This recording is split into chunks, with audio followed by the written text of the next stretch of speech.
सगळ्या भयंकर परिस्थितीतून जरा कुठे सावरत होते. हे घर आपलं वाटायला लागलं होतं अमुकमुळे. त्याच्या डोळ्यात प्रेम दिसत होतं आणि अचानक हे.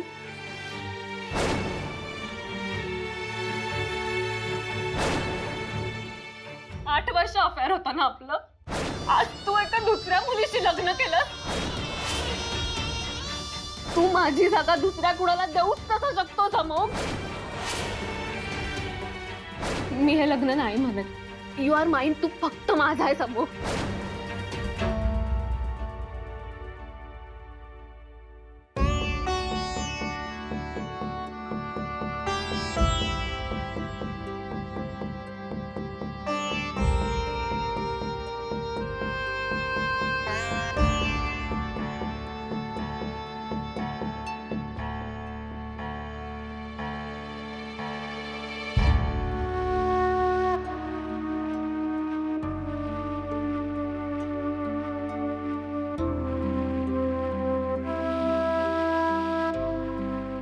हे सगळं मला आधी का नाही सांगितलं अमुक? तेवढी मैत्री झाली होती ना आपल्यात. प्रत्येक गोष्ट सांगण्याची एक वेळ असते आर्या.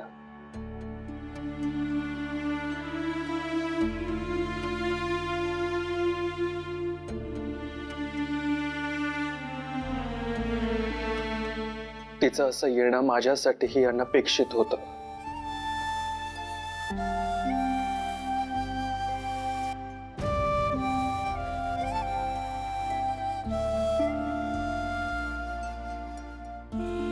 आपल्या लग्नानंतर मी तिला कॉन्टॅक्ट करण्याचा खूप प्रयत्न केला.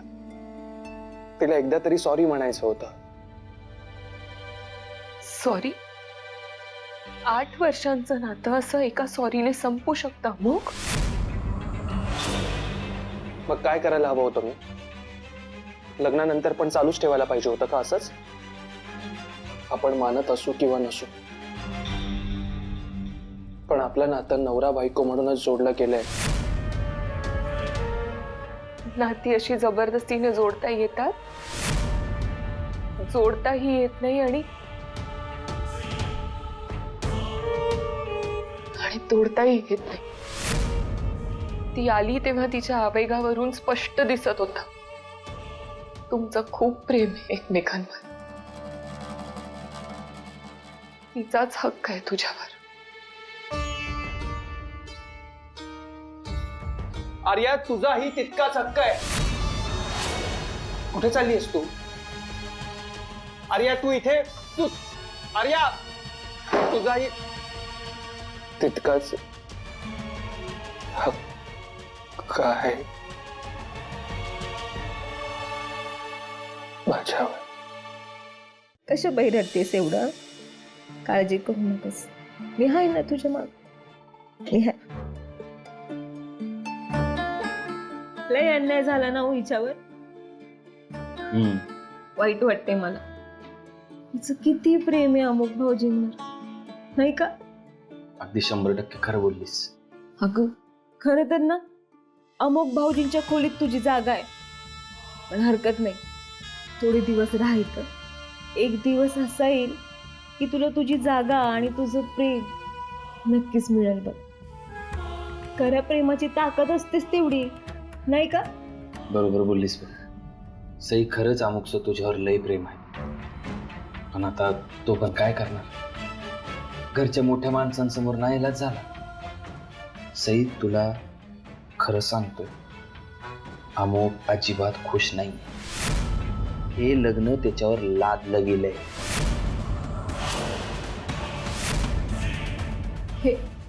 हे खरं आहे. मी खोटं का बोलू का?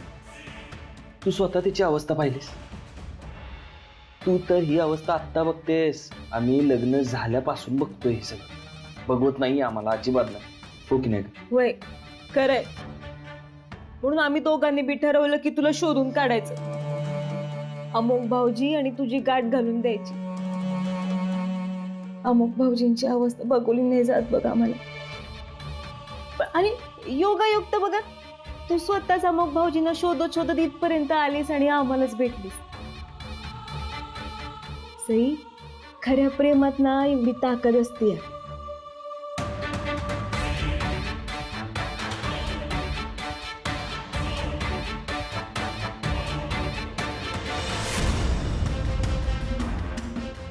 एक्सक्यूज मी, ऐकता का दादा?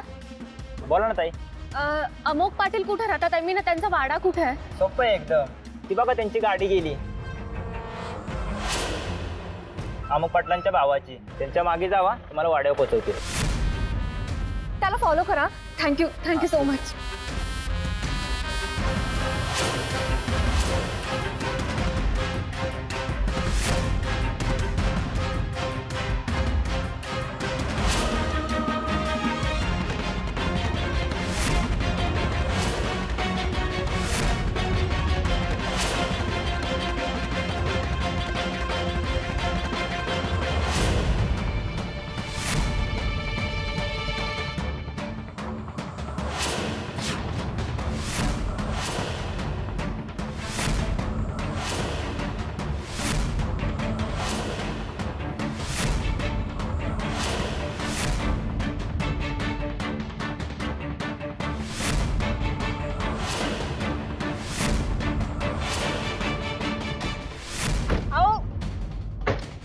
कोण आहे रे? अगं सोड मला, मला बघू तर दे. अगं मला बघा.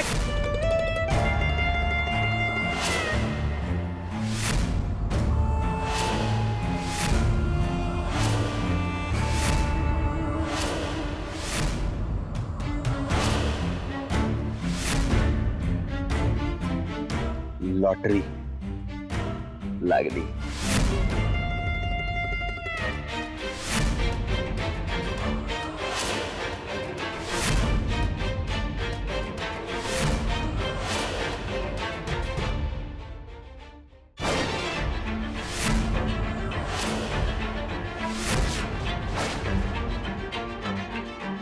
तुम्ही अमोक पाटलांचे भाऊ ना?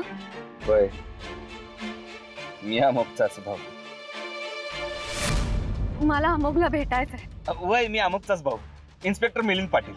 हाय. हॅलो. आणि ही माझी बायको मालती. हॅलो.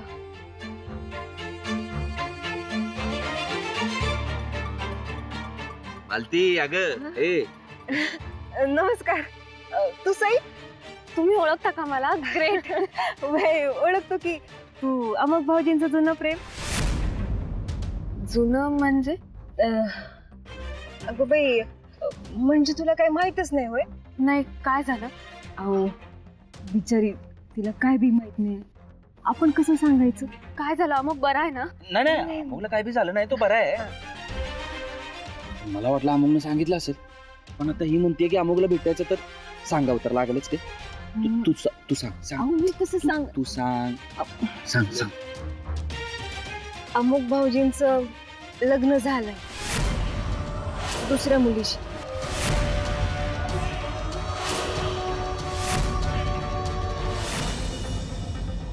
सई, अगं तुझी अवस्था ना खरंच आम्हाला बघवत नाहीये. आता मी माझ्या भावाची बाजू घेतोय असं काही नाहीये, पण खरंच सांगतोय तुला, टोटल नाईलाज झाला होता त्याचा. अगं शपथ घेऊन सांगते सई, अमोक भाऊजींचं ना फक्त तुझ्यावरच प्रेम आहे. अगं दिवस रात्र त्यांच्या तोंडात फक्त तुझंच नाव असतं. कधी कधी ना तर त्या आर्याला बी सईच्या नावानं हाक मारतात, खोटं हसून दाखवतात. पण रात्र झाली ना की लॉन मध्ये खुर्ची टाकून एकटक त्या चंद्राकडे बघत बसलेले असतात. लय उदास असतात बघ. ड्रिंक करतात, म्हणजे करायची आधी बी, पण आता तर प्रमाण बी वाढले ड्रिंक करायचं. दिवस रात्र तुझ्या आठवणीतच झुरत असतात बघ. माझा भाऊ काही लेच्या पेचा नाहीये. कधी जुगारून दिला असता त्या आर्याला, हा, पण त्याचा हात दगडाखाली आहे. काय करणार तू? सई, आता तू आपली आहेस म्हणून तुला सांगतोय, घरातले काय जण ना त्या कार्टीच्या सॉरी त्या आर्याच्या बाजून आहेत. खरं तर असं बोलू नये सई. मुख्य म्हणजे ती आर्या आहे ना जरा जास्त स्मार्टपणा करते. अमोक भाऊजींच्या मनात असतं काय बी नसतं. ही आर्या नुसती त्यांच्या गळ्यात पडली बघ. आता काय बी झालं तरी पुरुष आहेत ना ते. आणि ही पोरगी तसं वागते म्हटल्यावर म्हणजे मला तसं म्हणायचं नव्हतं, पण आता तू आलीस ना, आता तू तुझ्या डोळ्यांनी समज बघ, अगदी येळेवर आलीस बघ. आणि आमच्या दृष्टीनं आहे ना, अमोक भाऊजींचं ज्या पोरीवर प्रेम आहे ना, ती पोरगीच त्यांची बायको नाही का? बरोबर बोललीस बघ. हा, आमच्यासाठी अमुकची बायको तूच, आणि त्या अधिकाराने इथं राहायचं, कुठे बी जायचं नाही. आम्ही दोघं आहोत तुझ्या सोबत. हा, काळजी करायची नाही. Thank you so much. तुम्हाला माझी एवढी काळजी आहे बघून खरंच बरं वाटलं. आणि मेन म्हणजे अमोकचं माझ्यावर प्रेम आहे हे ऐकणं is really soothing.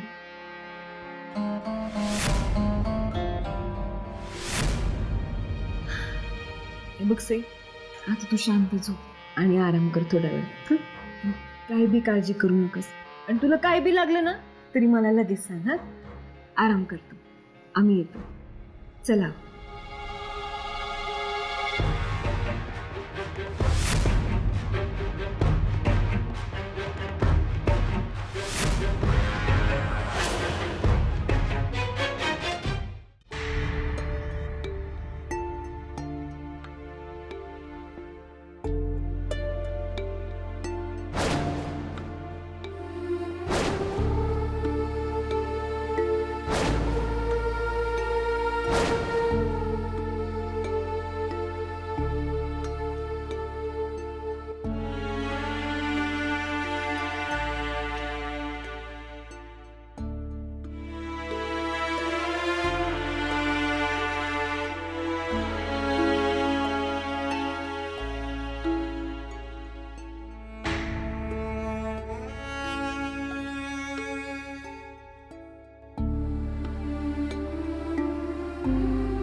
Hello Amok, तू मला आता भेटू शकशील?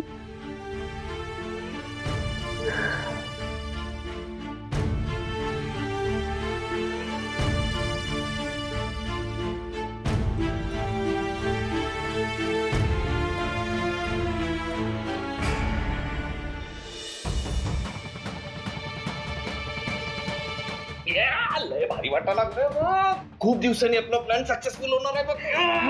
अशी हजारांची ना माळ लावायची, फटाक्याची तर फुटणार. तू बघच लई गुणाच्या पायनं आली ती पोरगी.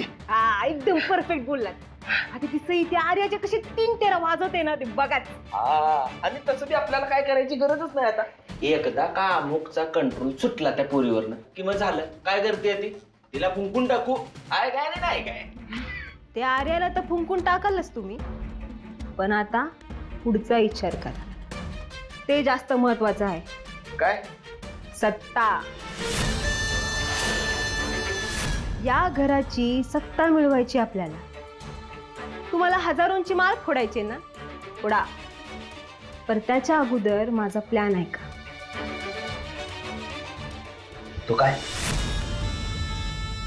सईला अमुकच्या आयुष्यात सेट करायचं काम आपण करायचं. आणि एकदा का सई अमुकच्या आयुष्यात सेट झाली की ती आयुष्यभर आपल्या शब्दाच्या बाहेर जायची नाही. करेक्ट बोललीस. म्हणजे आता सई थ्रू त्या अमोघवर कंट्रोल ठेवता येईल. पण तेवढ्यानं भागायचं नाही. खरा ताबा आपल्याला दादासाहेबांवर मिळवावा लागेल, तरच आपल्या हातात समजेल. अगे शानी, जरा दमाने घे. दादासाहेब आहेत ते दादासाहेब. भालाभाल्यांच्या नाकातनं धूर काढलाय. मी काय सांगते ऐका, दादासाहेब पॉवरफुल आहेत कारण दादासाहेबांच्या मागं गुरुजींची पॉवर आहे. पण जर का तीच पॉवर आपल्याला मिळाली तर मग बघाच काय होतंय ते. त्यानं काय होणार आहे? मला तर काय समजतच नाही. बसा इथं समजावते. हे बघा, दादासाहेबांचा तुमच्यावर लय जीव आहे या समध्या गोष्टी खऱ्या आहेत. पण जेव्हा घरची सत्ता द्यायची वेळ येईल ना, तेव्हा दादासाहेब सगळ्यात आधी पोटच्या पोराचा विचार करतील आणि समधी सत्ता त्या अमोलला देतील.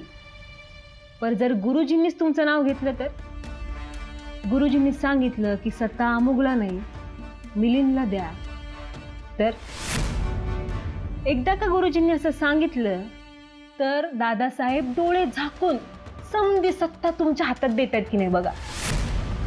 अहो, दादासाहेबांसाठी गुरुजी म्हणजे देवासमानच आहेत. दादासाहेब 3 दिवसांसाठी बाहेर गेले बरोबर, तेव्हा दादासाहेबांच्या देवाला प्रसन्न करून घ्या की. मग बघाच, पाटलांच्या सिंहासनावर तुम्हीच.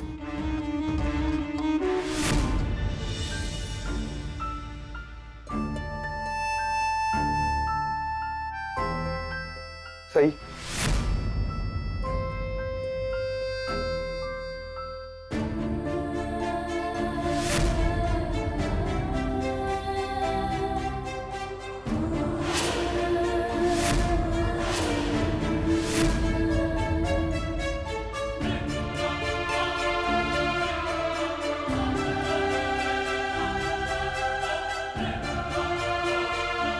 मी नाही जगू शकत तुझ्याशिवाय. सई, सई प्लीज रडू नकोस. मला त्रास होतो. पण destiny has a different plans. तुला माहिती आहे मी हे सगळं नाही म्हणत, पण एक अननोन फोर्स असतो सई. आणि आजीच्या बाबतीत मला कोणतीच रिस्क घ्यायची नव्हती. आणि जर आज तीच डेस्टिनी मला तुझ्यापर्यंत खेचून घेऊन आली असेल तर? मी डेस्परेटली तुला कॉन्टॅक्ट करण्याचा प्रयत्न केला होता सई. हो मग, पण मला बाबा US ला घेऊन गेले. त्यांना आपलं रिलेशनशिप मान्य नव्हतं. मग मी त्यांना समजवण्याचा खूप प्रयत्न केला, पण त्यांनी माझा मोबाईल, माझा लॅपटॉप सगळं काढून घेतलं होतं. शेवटी मी एका मैत्रिणीच्या मदतीने इथे इंडियात परत आले आणि डायरेक्ट इथे आले, माझं अख्खं आयुष्य तुझ्यासोबत घालवण्याचं स्वप्न घेऊन.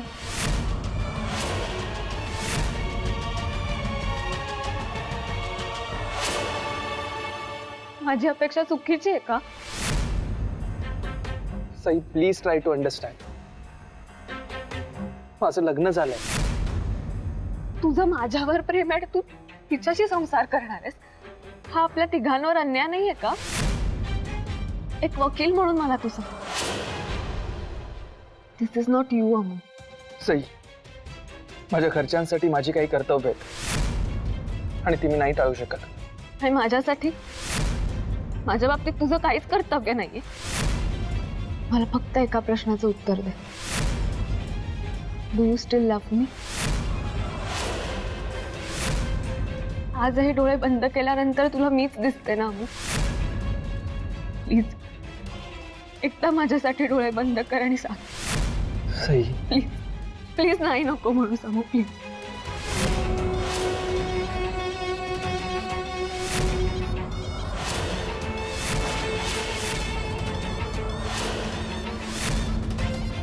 काय झालं? हो सई, माझं अजूनही तुझ्यावरच प्रेम आहे.